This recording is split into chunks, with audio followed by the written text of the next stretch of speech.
Greetings, YouTubers, I'm back. A couple weeks ago, I made a video about Hasbro being out of touch with the general Star Wars collecting fan base. And that's gotten some pretty favorable response. Now, I know they're a pretty diverse company. They're a pretty large company. They do far more than just Star Wars. They do G.I. Joe, role-playing games, tabletop games, board games. You know, they do a lot of stuff. But Star Wars is still a big piece of their pie.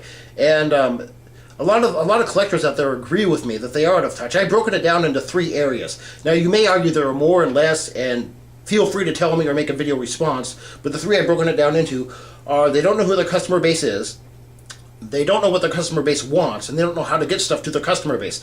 Huge distribution problems lately. I'm going to start off with who we are as Star Wars collectors. Now, when I started out my channel, you know, I was inspired by a lot of people from the US, the UK, and Australia, a lot of English-speaking people who made videos, and I decided to make them myself. Jedi Master and Sith Lord 229 in particular were 2 of the people I watched a lot, so, you know, they kind of inspired me to do this. And after I started making videos, I didn't realize how large and diverse the collector's audience and the Star Wars fan base was. Take, for instance, my Grand Admiral Thrawn video. That has about 76,000 views. By far, it's my most watched video. You know, I've got viewers from all over. I've got viewers from North Africa, Morocco, Tunis, you know. I've got viewers from the Middle East. I've got viewers from Mongolia. I didn't expect that. I've got 16 hits from Ulaanbaatar, or not Ulaanbaatar, but, you know, the whole of Mongolia off that video. And I'm just, you know, amazed that Star Wars collectors worldwide would watch my video. You know, and by the way, I thank you, all of you out there, for watching. So, you know, there were a more diverse group than I actually thought they would be. And, that said, I think there's some generalizations made about Star Wars collectors. First of all, I think a lot of us are older than Hasbro realizes. If you think about it, we've had several generations to grow up. The original Star Wars fans, you could argue, between 1977 and 1985, you know, when the 3 movies came out, and then like the Ewoks cartoon and such, you know, even if they were like 8 or 10 of the day, that was, you know, 1977, that was 35 years ago now. And, you know, they've grown up. Hasbro began to release figures again in the 90s, as well as there was a lot of books put out about the expanded universe.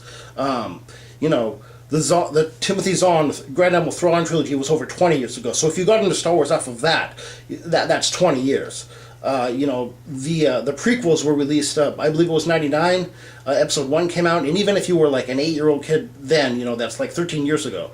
And now they've got the Clone Wars, and that's for another generation. So we've had like 3 or 4 generations here of growing up off of Star Wars, and there's been a small, minute group of it each time that keeps collecting, or maybe I've gotten a lot of responses from people who got back into collecting. Maybe they collected as a kid, and, you know, they see some of the older Kenner stuff I have, like the Death Star playset, and I've actually encouraged some older fans to start collecting again.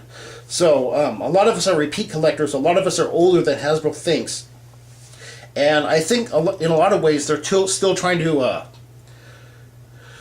be representative of kids and first-time collectors. I've noticed this with a lot of battle packs and stuff they have. They're basically for repeat collectors. Like, if you notice, almost every battle pack review I do, you know, I'm going to pick on Darth Vader here, please don't choke me.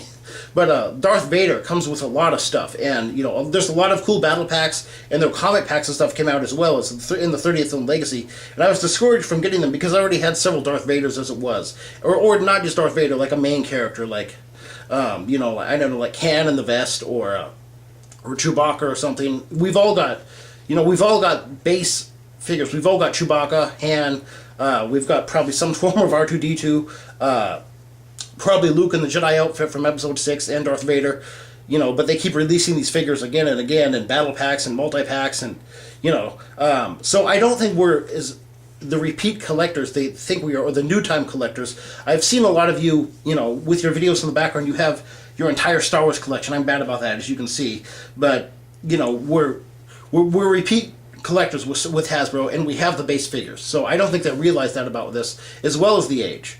So, you know, those are definitely 2 problems they have with us, is just a lack of understanding. Large companies can get this way. Larger companies, I'll just say, before I joined the Navy, I worked for BMW for a while in Anchorage, and, you know, they're a car company, and I've noticed a lot of car companies are this way. Like, you know, they get out of touch with their customer base. Like, just take, for example, Chevrolet. You know, they make the Corvette. The Corvette's an American car. If you don't know, if you're from overseas, it's like an American icon sports car. And a lot of Corvette customers, you know, they'll say, you know, they don't like the current vent, or it's too bland, or it's too generic. And they're hardcore sports car companies. GM is a huge company as well. It's much huger than Hasbro. And I think with, you know, all the SUVs and the pickups and the minivans and everything they make, maybe they're out of touch. Maybe they've become too big and too diverse to understand smaller segments of the population of what they would want. And I think Hasbro's gotten that way to a point with all the things they're trying to do. If figures were just made by a specialty company, people who are Star Wars fans, I think, again, Hasbro, the upper icons of Hasbro, I don't know if they're Star Wars fans or not. You know, so I think if they were, they might understand us better. And I think this is not just true with Hasbro, but with a lot of companies that become too big, too multinational, too corporate, might be the word. So, you know, tell me what you think. Tell me if I'm right on this, if they are out of touch. And also, I would like to hear who you are as a Star Wars fan. Tell me who you are as a Star Wars fan, if you want or not. Tell me your age. You know, tell me if you collect. Tell me where you're from. You can make a video response if you want, or just respond, you know, on the keyboard. But I think we should express who we are as Star Wars fans, and that's going to be one step forward. Okay. So this is Supreme signing out, and as always, thank you for tuning in.